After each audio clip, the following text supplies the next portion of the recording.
کلام سے آپ ہم سنیں گے۔ دشمنی یسوع کے 28واں باب اور پہلی آیت سے، اور سبت کے بعد ہفتے کے پہلے دن پاؤں پھٹتے وقت مریم مجدلی اور دوسری مریم قبر کو دیکھنے آئی، اور دیکھو ایک بڑا بھونچال آیا، کیونکہ خداوند کا فرشتہ آسمان سے اترا اور پاس آ کر پتھر پر لٹکا دیا اور اس پر بیٹھ گیا۔ اس کی صورت بجلی کی مانند تھی اور اس کی پوشاک برف کی مانند سفید تھی۔ اس کے ڈر سے نگہبان کانپ اٹھے اور مردہ سے ہو گئے۔ فرشتے نے عورتوں سے کہا، تم نہ ڈرو، کیونکہ میں جانتا ہوں تم یسوع کو ڈھونڈتی ہو جو مصلوب ہوا تھا، وہ یہاں نہیں کیونکہ آپ نے پہلے کے مطابق جی اٹھا۔ اور یہ جگہ دیکھو جہاں خداوند کھڑا تھا، اور جلد جا کر اس کے شاگردوں سے کہو تو وہ مردوں میں سے جی اٹھے۔ اور دیکھو وہ تم سے پہلے گلیل کو جاتا ہے، وہاں تم اسے دیکھو گے، دیکھو میں نے تم سے کہہ دیا ہے۔ اور وہ خوف زدہ اور بڑی خوشی کے ساتھ اگر صرف جلد روانہ ہو کر اس کے شاگردوں کو خبر دینے دوڑی۔ دیکھو یسوع ان سے ملا اور اس نے کہا، سلام۔ میرے پاس آقا اس کے قدم پکڑے اور اسے سجدہ کیا۔ اس پر یسوع نے ان سے کہا، ڈرو نہیں، جاؤ اور میرے بھائیوں سے کہو کہ گلیل کو چلے جائیں، وہاں مجھے دیکھیں گے۔ خدا کی کلام میں پڑھے جانے پہ خدا کی برکت۔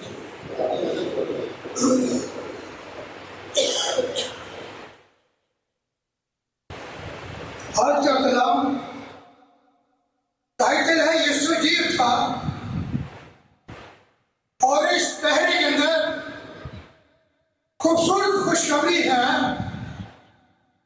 اور خوشخبری یہ ہے کہ جاؤ، جا کر کیا کرو، بھائیوں سے کیا کرو کہ یسوع جی اٹھا۔ آج خوشخبری کا دن ہے، آج نجات کی خوشخبری کا دن ہے۔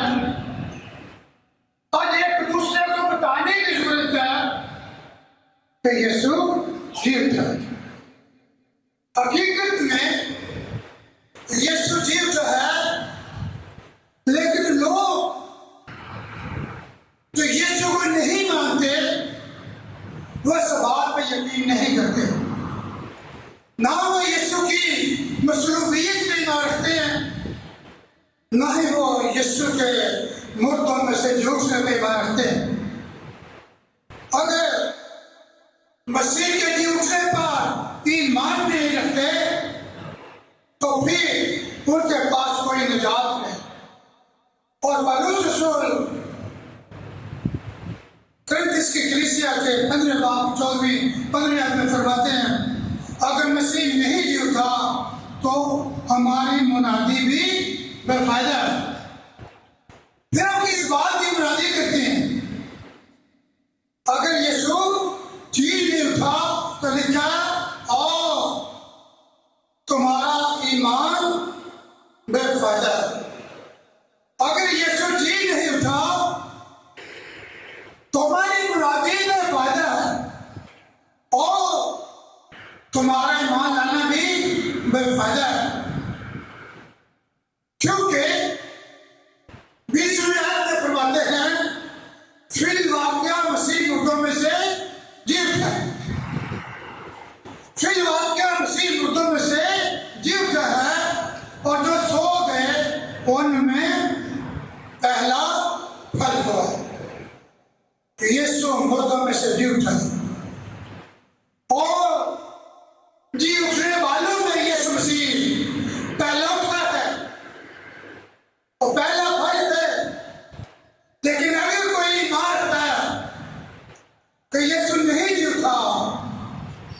تو اس کے پاس نجات نہیں۔ میں نے صبح بھی بتایا تھا کہ نجات کے لیے قربانی کافی نہیں۔ خدا نے بھی اسے قوم کو موسیٰ کے واسطے حکم دیا تھا اور وہ ہر سال قربانیاں چڑھاتے ہیں۔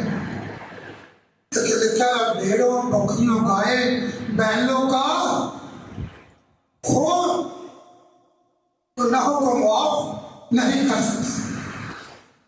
قربانی کے لیے مرنا کافی نہیں ہے، قربانی کے لیے مر کر جی اٹھنا ضروری ہے۔ اگر مر کر جی اٹھتا ہے تو وہ نجات گناہوں سے جس کا وعدہ کیا گیا ہے وہ نجات کا کام پورا ہو جاتا ہے۔ یسوع مسیح مر کر جی اٹھے اور انہوں نے موت اور قبر پر فتح پائی۔ اور کون موت کو للکار سکتا ہے؟ کون موت کو چیلنج کر سکتا ہے؟ کیونکہ موت ہر جاندار پر غالب آتی ہے اور ہر جاندار کی جان لے لیتی ہے۔ موت کے پاس اختیار ہے، لیکن اب میرے آپ کے خدا نے ایسے موت کا ڈنگ جو ڈنگ مار کر لوگوں کو مارتی ہے، ایسے موت کا ڈنگ نکال دی۔ اب ایمانداروں کے لیے موت بے ڈھنگ ہے، کیونکہ نہ صرف یسوع مسیح نے موت اور قبر پر فتح پائی بلکہ آسمان اور زمین کا کل اختیار خدا کے پاس ہے، اور موت اور آمرات کی کٹیاں یسوع کے پاس ہے۔ اب موت یسوع کے بغیر کام نہیں کر سکتی۔ اب آمرات میں کوئی جا نہیں سکتا کیونکہ اس کی کنجیاں یسوع کے پاس ہیں۔ اور جب یسوع کھولتا ہے تو آمرات میں لوگ جاتے ہیں، اور یہ بے دین لوگ ہیں جو آمرات میں جاتے ہیں، لیکن مقدسی کی روحیں باپ کے پاس جاتی ہیں۔ جس نے یسوع نے کہا اے باپ میں اپنی روح تیرے ہاتھوں میں سونپتا ہوں، جس نے صرف اس نے کہا اے باپ میں اپنی روح تیرے ہاتھوں میں سونپتا ہوں، جس سے لازر کے بارے میں لکھا ہے لازر باپ ابراہم کی گود میں سو گیا، ابراہم کی گود میں چلے گیا۔ فرشتوں نے اٹھایا اور جا کر باپ ابراہم کی گود میں رکھ دیا۔ اس میں سے جب یسوع مسیح شریف پر کہتے ہیں اے باپ میں اپنی روح تیرے ہاتھوں میں سونپتا ہوں، تو بے شک خداوند کے ہاتھ ایسے پھیلے ہوں گے، اور یسوع کہتے ہیں باپ میں اپنی روح تیرے ہاتھوں میں سونپتا ہوں، اور باپ نے اپنے بیٹے کی روح کو ایسے قبول کیا۔ یسوع جیتا ہے، فی الواقع یسوع مردوں سے جیتا ہے۔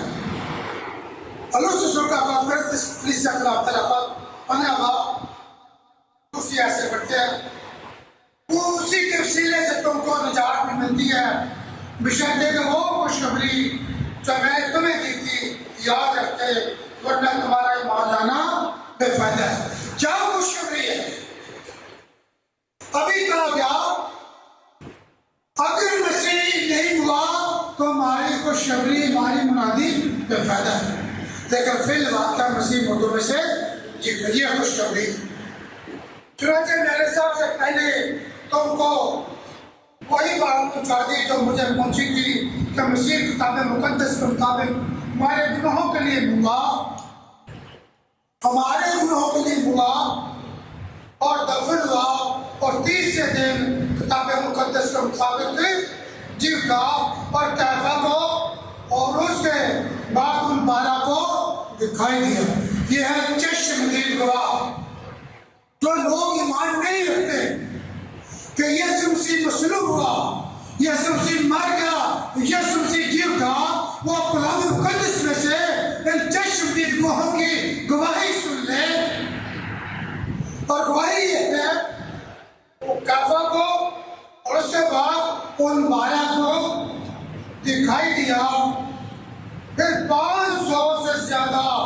بھائیوں کو ایک ساتھ دکھائی دیا.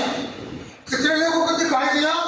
500 سے زیادہ بھائیوں کو ایک ساتھ دکھائی دیا، ایک ہی وقت میں دکھائی دیا، جن میں سے اکثر اب تک موجود ہیں اور بعض سو گئے.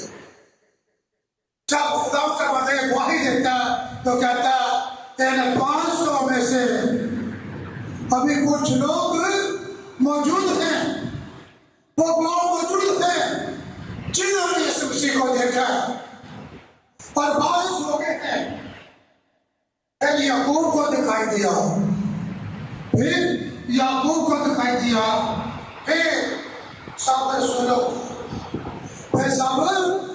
کو دکھائی دیا، اور سب سے پیچھے مجھ کو جو گویا دونوں دنوں کی پیدائش. یہ چشمدید دعا ہے، یہ چشمدید دعا کہ یسوع مردوں میں سے جی اٹھا ہے. اور انہوں نے بتایا، گواہی دی، اور انہوں نے انجیل لکھی، میرے خطوط لکھے، خطوط میں ذکر کیا، جس سے پالوس رسول اپنی خط میں ذکر کرتے ہیں کہ فی الواقعہ مسیح مردوں سے جی اٹھا ہے. اور متی کی انجیل 28 بار اور 16 سے 20 تک پڑھتے ہیں. گواہیاں ہوگی یسوع سے جی اٹھا ہے، آپ نے سنا یسوع سے جی اٹھا ہے، چشمدید گواہوں کی گواہیاں کہ یسوع جی اٹھا ہے. اب کیا فرمان ہے؟ اور 11 شہید گلیل کے اس پہاڑ پر گئے. کیوں گئے؟ خدا نے فرمایا تھا، دیکھو یسوع نے ان سے ملا اور اس نے کہا سلام. انہوں نے پاس آ کر اس کے قدم پکڑے، اسے سجدہ کیا. اس بار یسوع نے ان سے کہا ڈرو نہیں، جاؤ میرے شاگردوں سے کہو کہاں چلے جائیں؟ گلیل کے پہاڑ کو جائیں، وہاں مجھے دیکھیں گے. اب سوال لیا پہ جاتے ہیں، شاگرد گلیل کے پہاڑ پر جاتے ہیں. چلو خواتین نے خبر دی کہ یسوع جی اٹھا ہے، ہم سے ملا ہے. اسے کہا ہے کہ جا کر شاگردوں سے کہو وہ گلیل کے پہاڑ پر جائیں، میں ان سے ملوں گا. اب شاگرد گلیل کے پہاڑ پر چلنے کی تیاری کرتے ہیں، اپنے قدم اٹھاتے ہیں، اور 11 شاگرد گلیل کے اس پہاڑ پر گئے تو یسوع نے ان کا مقرر کیا تھا، اور انہوں نے اسے دیکھ کر سجدہ کیا، مگر بعض نے شک کی. انہوں نے دیکھ کر سجدہ کیا اور بعض نے سن کے بھی شک کیا، یسوع کو دیکھ کر بھی شک کیا. آج کسی طرح ہوتا ہے، امید اور شک ساتھ ساتھ چلتے ہیں. کچھ دلوں کے اندر یقین ہوتا ہے، جیسی جماعت بیٹھی ہوئی ہے، کچھ لوگوں کو یقین ہے کہ یسوع جی اٹھا ہے، تو کچھ لوگ کبھی بھی سوچ رہے ہوں گے کہ شاید یسوع نہ تھی. انہوں نے یسوع مسیح کو دیکھا، کنہوں نے دیکھا؟ شاگردوں نے دیکھا، شاگردوں نے دیکھا. کچھ نے یقین کیا اور کچھ نے یقین نہ کیا. یسوع نے پاس آ کر ان سے باتیں کی اور کہا آسمان اور زمین کا اور اختیار مجھے دیا گیا. یہ ہے نجات. تو اس کا نام یسوع رکھنا، اور وہ اپنے لوگوں کو ان کے گناہوں سے نجات دے گا. نجات دہندہ کے لیے شرائط ہے. نجات دہندہ کا پاک ہونا ضروری ہے. ساری جہان کے گناہگاروں کی نجات کے لیے ایک بھی گناہ کا خون بہنا ضروری ہے. اس لیے اس نے کہا کون ہے جو مجھ پہ گناہ ثابت کر سکتا ہے. دوسری بات، نجات دہندہ کا دنیا کے گناہ اٹھانا ضروری ہے. دیکھو خدا کا بیٹا جو جہان کے گناہ اٹھا لیتا، یہ ہے نجات کریم بچہ. دنیا کے اندر قومیں، لوگ، مذاہب نجات